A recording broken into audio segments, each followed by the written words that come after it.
Welcome to our Maundy Thursday service, or Holy Thursday as it's sometimes called. The service tonight is an adaptation of the ancient Tenebrae service, which dates back to the earliest years of the church. It comes from the Latin word meaning shadows, and so the service of Tenebrae depicts the flight of the disciples and the approaching crucifixion, which we will symbolize as we read the stories from Jesus' last days and extinguish the candles one at a time until we're left in total darkness. This service offers us an opportunity to think about our relationship with Jesus Christ.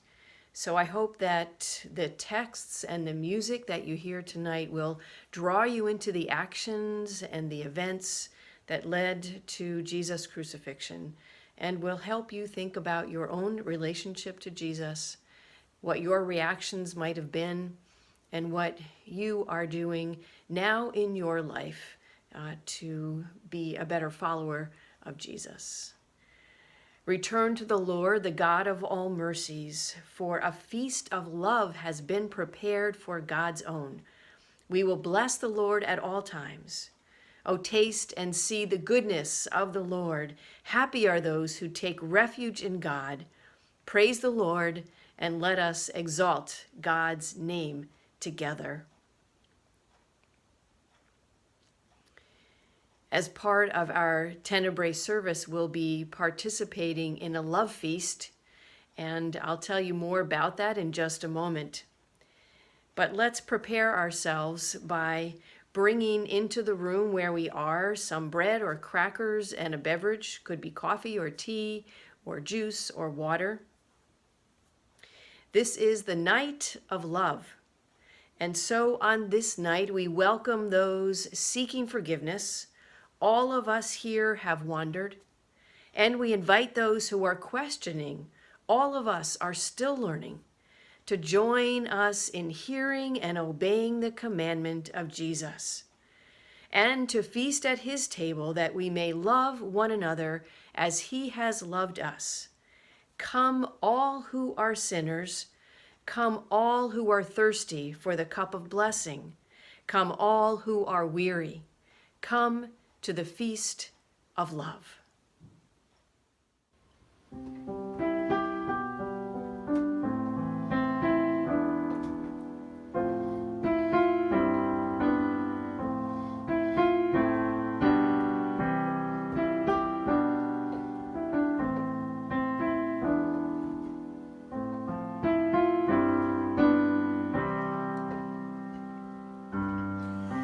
Here is bread, here is wine.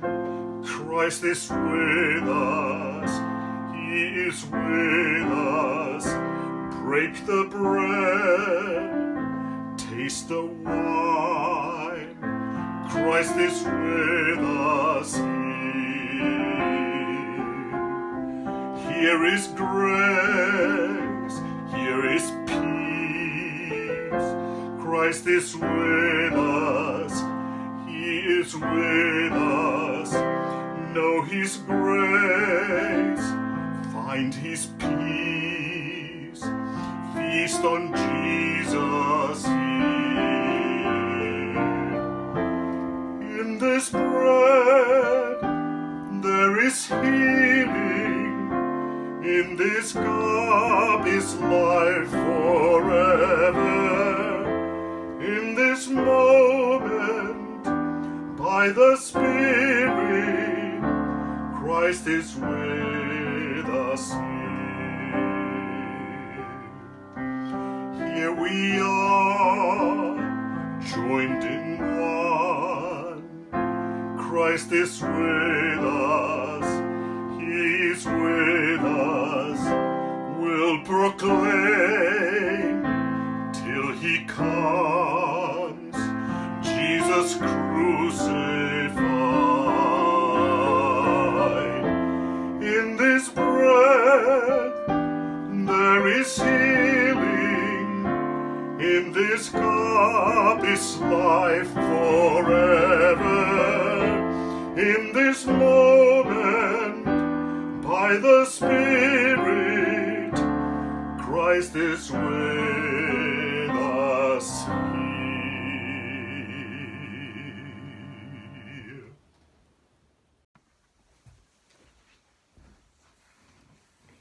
So we've come to the part of the service where we're going to share in something that's fairly new for me, but is a part of a long tradition for Methodists, and it's called a love feast.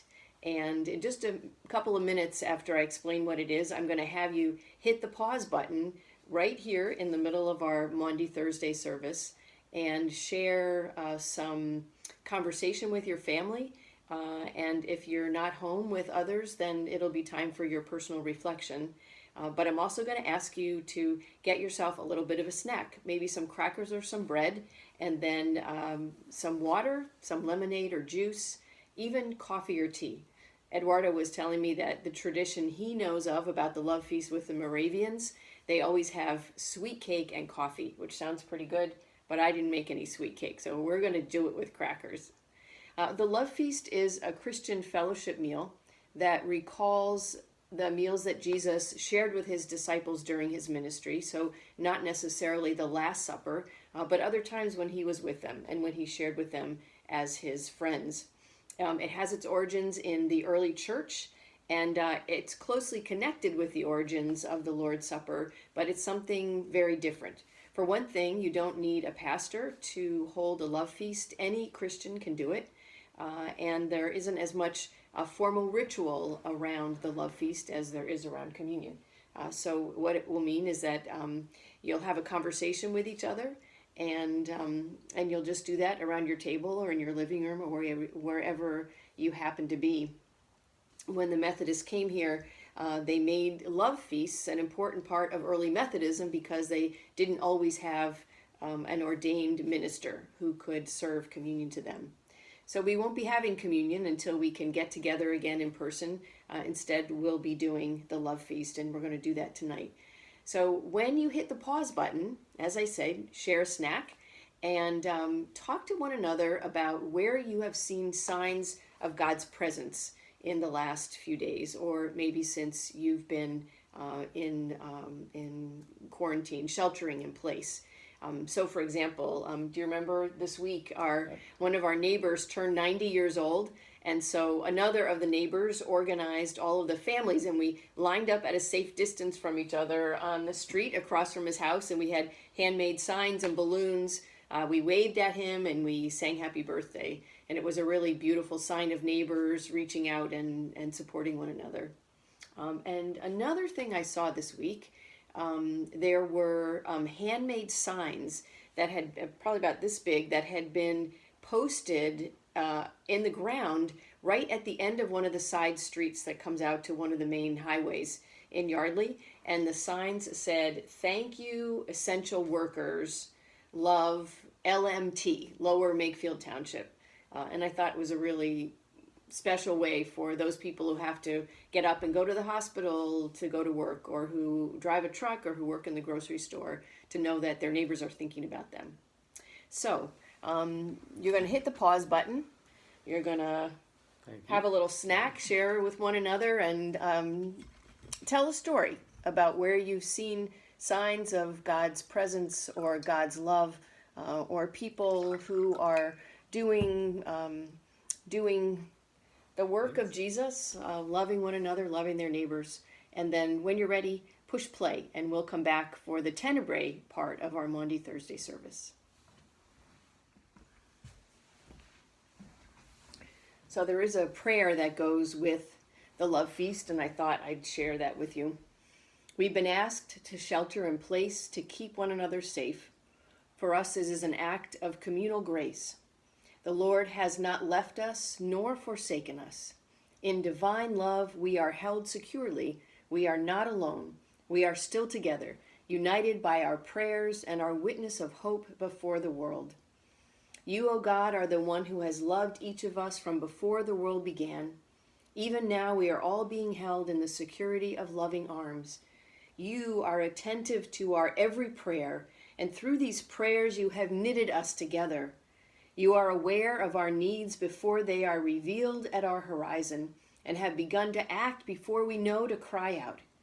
Keep us sensitive to the needs around us, so you might illuminate your gracious presence through our acts of kindness. In Jesus' name, amen. Amen.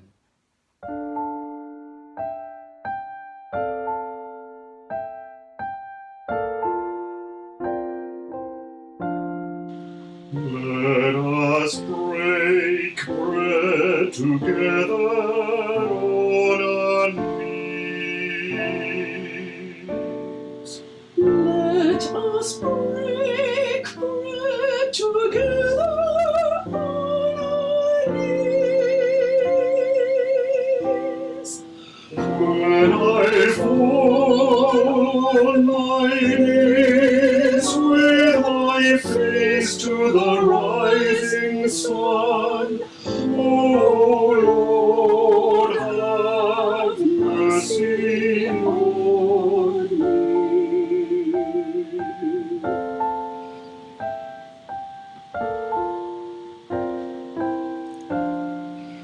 Let us drink wine together on our knees, on our knees. Let us drink wine together on our knees, on our knees. When I fall on my knees with my face to the rising sun, oh Lord, have mercy on me.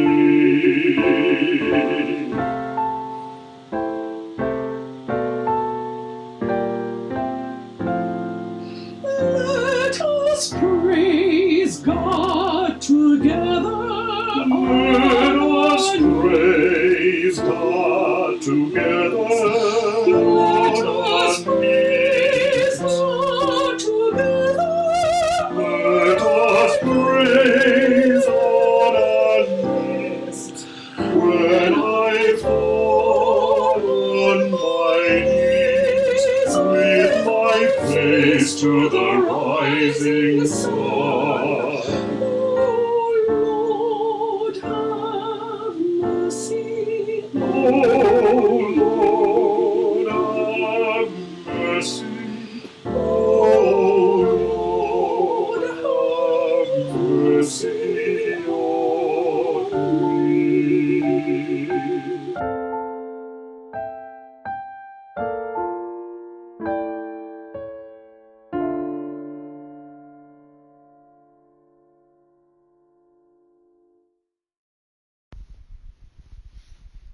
From Matthew chapter 26, verses 17 through 29. Now on the first day of unleavened bread, the disciples came to Jesus saying, "Where will you have us prepare for you to eat the Passover?" He said, "Go into the city to such a one and say to him, 'The teacher says, my time is at hand. I will keep the Passover at your house with my disciples.' And the disciples did as Jesus had directed them, and they prepared the Passover. When it was evening, he sat at table with the 12 disciples, and as they were eating, he said, 'Truly I say to you, one of you will betray me.' And they were very sorrowful, and began to say to him one after another, 'Is it I, Lord?' He answered, 'He who has dipped his hand in the dish with me will betray me. The Son of Man goes as it is written of him, but woe to that man by whom the Son of Man is betrayed. It would have been better for that man if he had not been born.' Judas, who betrayed him, said, 'Is it I, Master?' He said to him, 'You have said so.' Now as they were eating, Jesus took bread and blessed and broke it, and gave it to the disciples and said, 'Take, eat, this is my body.' And he took a cup, and when he had given thanks, he gave it to them, saying, 'Drink of it, all of you, for this is my blood of the covenant, which is poured out for many for the forgiveness of sins. I tell you, I shall not drink again of this fruit of the vine until that day when I drink it new with you in my Father's kingdom.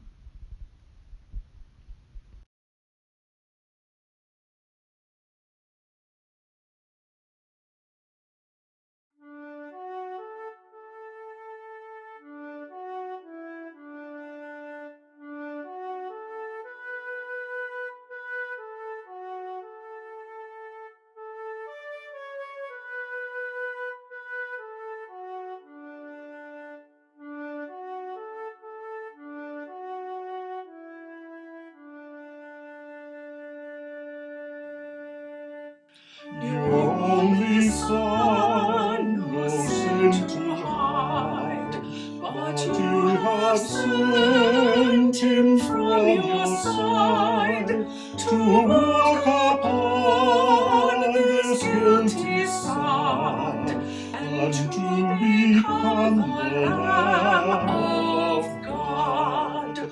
O Lamb of God, sweet Lamb of God, I love the holy Lamb of God. Oh, wash me in his precious blood, my Jesus Christ, the Lamb of God.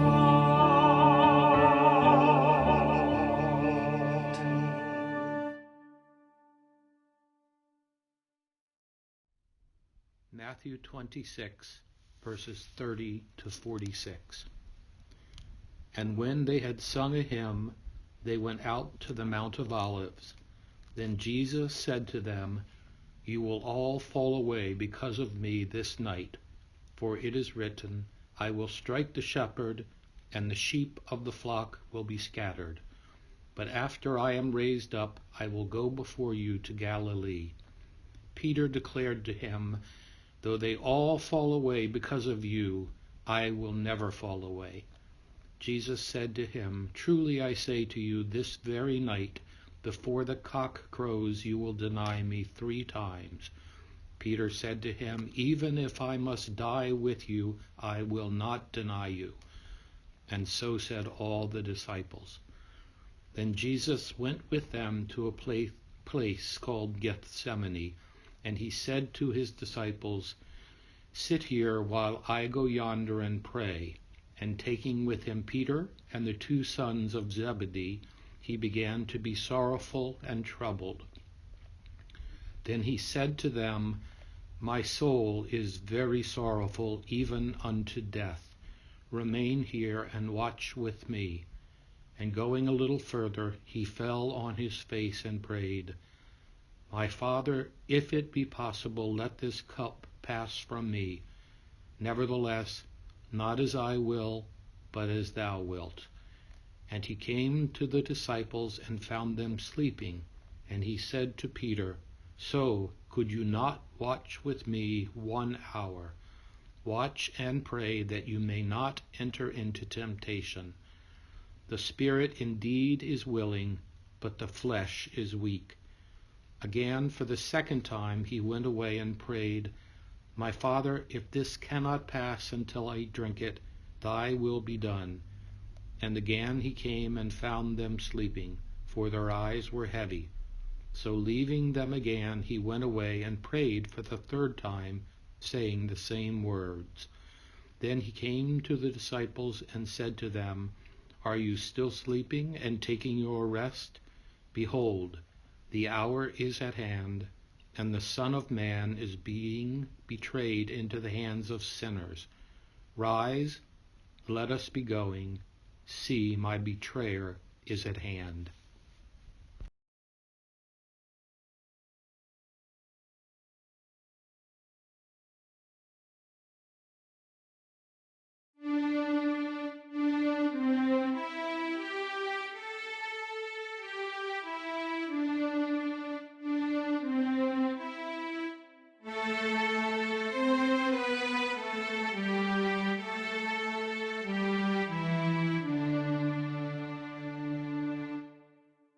What wondrous wondrous love is this, oh my soul, oh my soul. What wondrous love is this, oh my soul? What wondrous love is this that caused the Lord of peace to bear the dreadful curse for my soul, to bear the dreadful curse for my soul.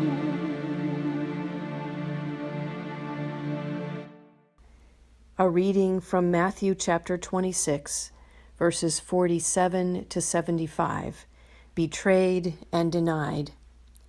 While he was still speaking, Judas, one of the 12, arrived. With him was a large crowd with swords and clubs from the chief priests and the elders of the people.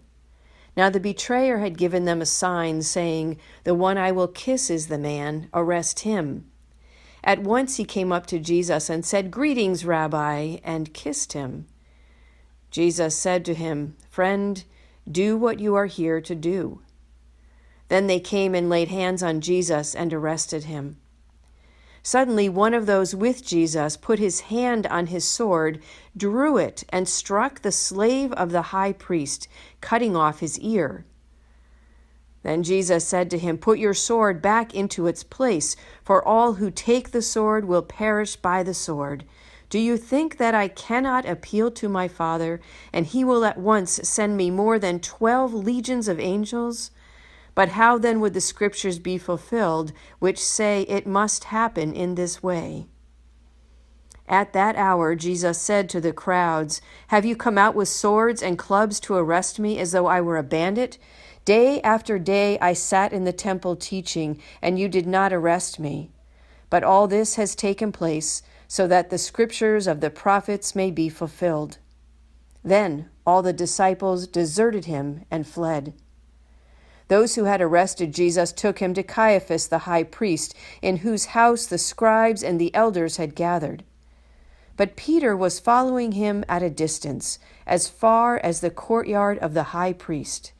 And going inside, he sat with the guards in order to see how this would end. Now the chief priests and the whole council were looking for false testimony against Jesus, so that they might put him to death. But they found none, though many false witnesses came forward. At last, 2 came forward and said, "This fellow said, 'I am able to destroy the temple of God and to build it in 3 days.'" The high priest stood up and said, "Have you no answer? What is it that they testify against you?" But Jesus was silent.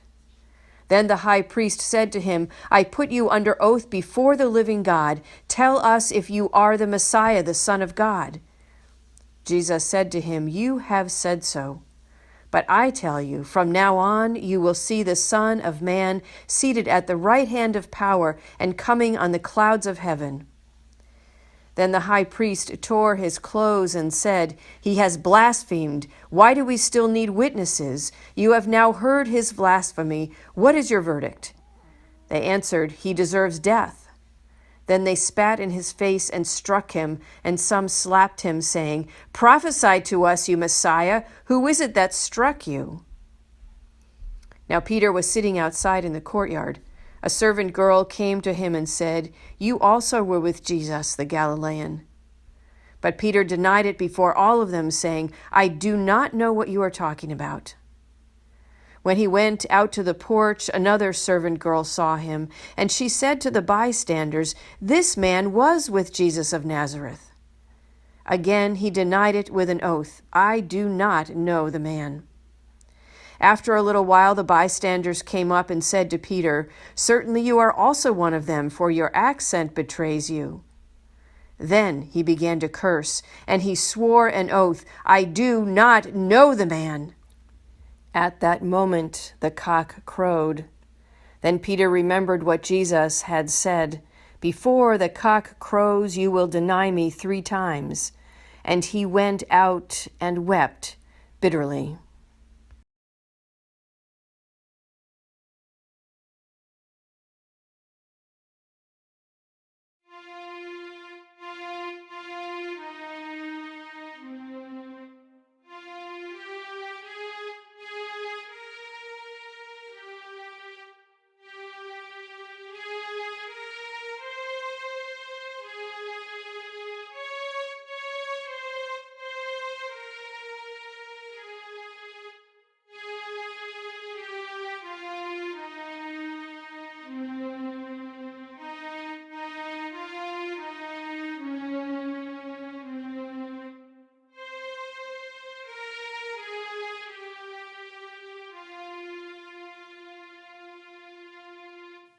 Holy Jesus, how hast thou offended,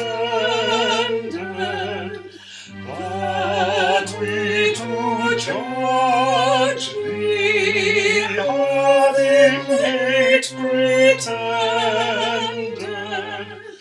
by foes derided, by thine own rejected, O most afflicted.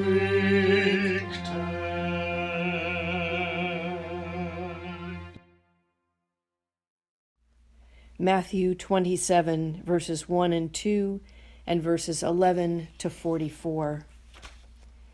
When morning came, all the chief priests and the elders of the people conferred together against Jesus in order to bring about his death. They bound him, led him away, and handed him over to Pilate, the governor. Now Jesus stood before the governor, and the governor asked him, "Are you the king of the Jews?" Jesus said, "You say so." But when he was accused by the chief priests and elders, he did not answer. Then Pilate said to him, "Do you not hear how many accusations they make against you?" But he gave him no answer, not even to a single charge, so that the governor was greatly amazed. Now at the festival, the governor was accustomed to release a prisoner for the crowd, anyone whom they wanted. At that time they had a notorious prisoner called Jesus Barabbas. So after they had gathered, Pilate said to them, "Whom do you want me to release for you, Jesus Barabbas or Jesus who is called the Messiah?" For he realized that it was out of jealousy that they had handed him over. While he was sitting on the judgment seat, his wife sent word to him, "Have nothing to do with that innocent man, for today I have suffered a great deal because of a dream about him." Now the chief priests and the elders persuaded the crowds to ask for Barabbas and to have Jesus killed. The governor again said to them, "Which of the two do you want me to release for you?" And they said, "Barabbas." Pilate said to them, "Then what should I do with Jesus who is called the Messiah?" All of them said, "Let him be crucified." Then he asked, "Why? What evil has he done?" But they shouted all the more, "Let him be crucified." So when Pilate saw that he could do nothing, but rather that a riot was beginning, he took some water and washed his hands before the crowd, saying, "I am innocent of this man's blood. See to it yourselves." Then the people as a whole answered, "His blood be on us and on our children." So he released Barabbas for them, and after flogging Jesus, he handed him over to be crucified. Then the soldiers of the governor took Jesus into the governor's headquarters, and they gathered the whole cohort around him. They stripped him and put a scarlet robe on him, and after twisting some thorns into a crown, they put it on his head. They put a reed in his right hand and knelt before him and mocked him, saying, "Hail, King of the Jews!" They spat on him and took the reed and struck him on the head. After mocking him, they stripped him of the robe and put his own clothes on him. Then they led him away to crucify him. As they went out, they came upon a man from Cyrene named Simon. They compelled this man to carry his cross. And when they came to a place called Golgotha, which means place of a skull, they offered him wine to drink mixed with gall. But when he tasted it, he would not drink it. And when they had crucified him, they divided his clothes among themselves by casting lots. Then they sat down there and kept watch over him. Over his head they put the charge against him, which read, "This is Jesus, the King of the Jews." Then 2 bandits were crucified with him, one on his right and one on his left. Those who passed by derided him, shaking their heads and saying, "You who would destroy the temple and build it in 3 days, save yourself. If you are the Son of God, come down from the cross." In the same way, the chief priests also, along with the scribes and elders, were mocking him, saying, "He saved others, he cannot save himself. He is the King of Israel. Let him come down from the cross now, and we will believe in him. He trusts in God. Let God deliver him now if he wants to, for he said, 'I am God's son.'" The bandits who were crucified with him also taunted him in the same way.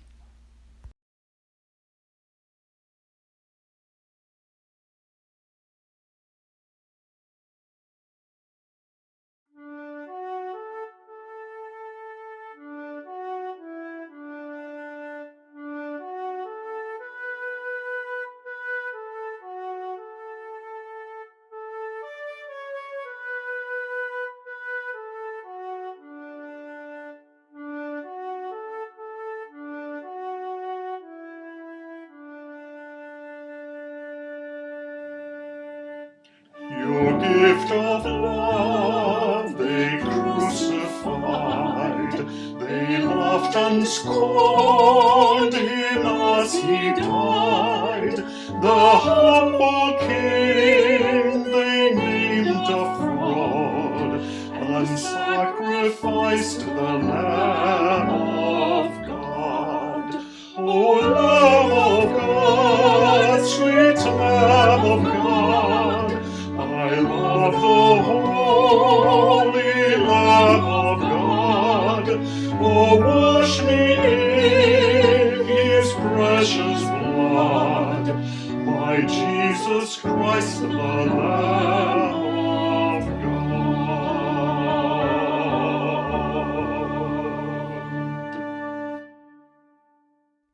Matthew 27:45 to 54. Death on the cross. From noon on, darkness came over the whole land until 3 in the afternoon. And about 3 o'clock, Jesus cried with a loud voice, "Eli, Eli, lema sabachthani?" That is, my God, why have you forsaken me?" When some of the bystanders heard it, they said, "This man is calling for Elijah."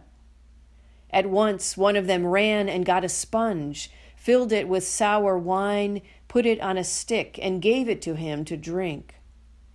But the others said, "Wait, let us see whether Elijah will come to save him." Then Jesus cried again with a loud voice and breathed his last. At that moment, the curtain of the temple was torn in two from top to bottom.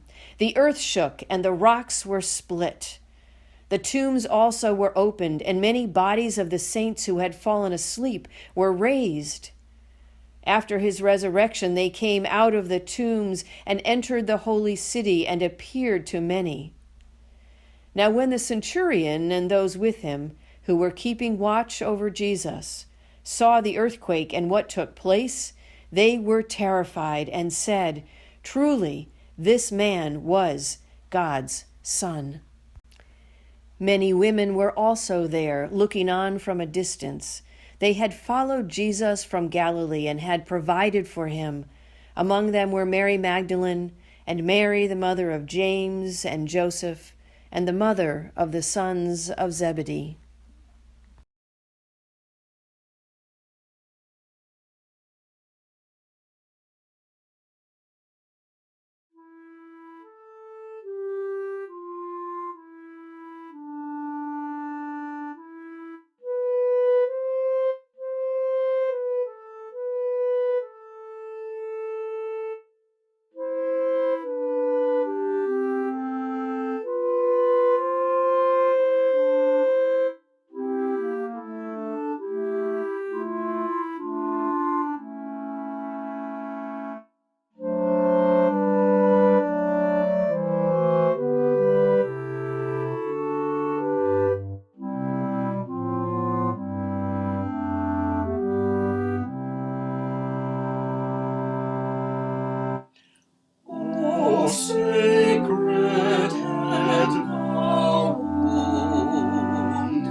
bush, which once was bright and more.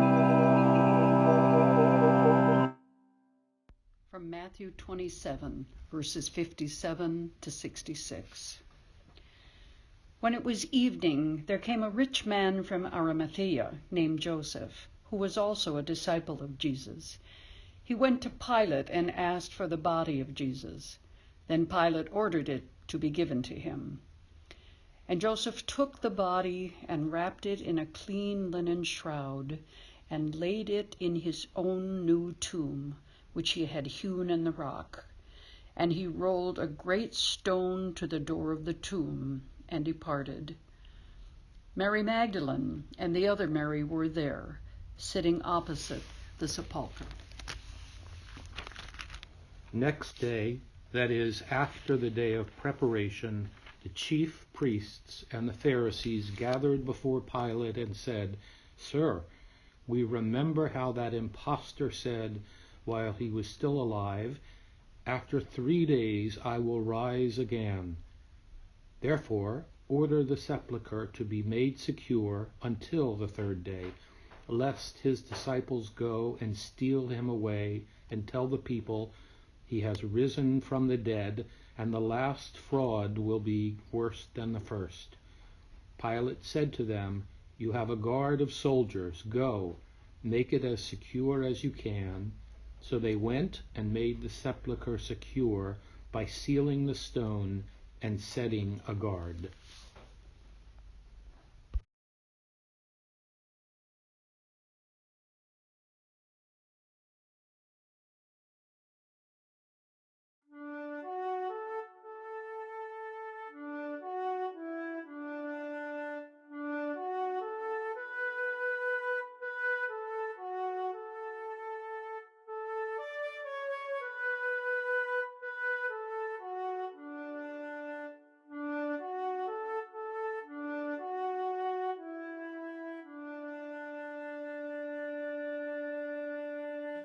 I was so lost I should have died, but you have brought me to your side, to be led by your staff and rod, and to be called the Lamb of God. O Lamb of God, sweet Lamb of God, I love the holy Lamb of God. Oh, wash me in his precious blood, my Jesus Christ, the Lamb of God.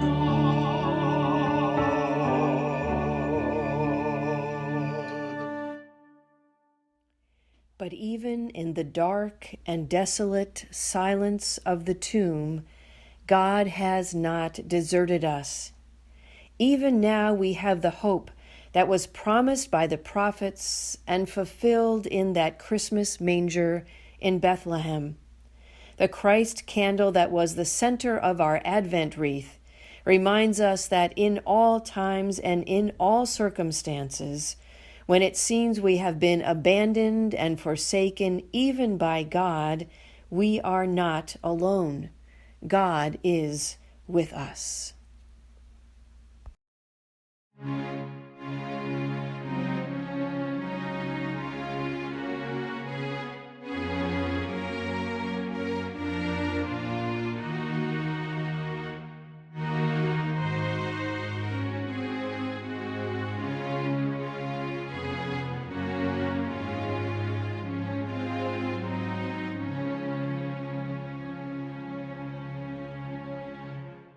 Beneath the cross of Jesus, I fain would take my stand. The shadow of a mighty rock within a weary land, a home within the wilderness, a rest upon the way. the burning of the noontide heat, and the burden of the day. Upon the cross of Jesus, mine eye at times can see the very dying form of one who suffered there for me. And from my stricken heart with tears to wonders I confess the wonders of redeeming love and my unworthiness. I take across thy shadow for my abiding place. I ask no other sunshine than the sunshine of his face. Content to let the world go by, to know no gain nor loss. My sinfulness, my only shame, my glory o'er the cross.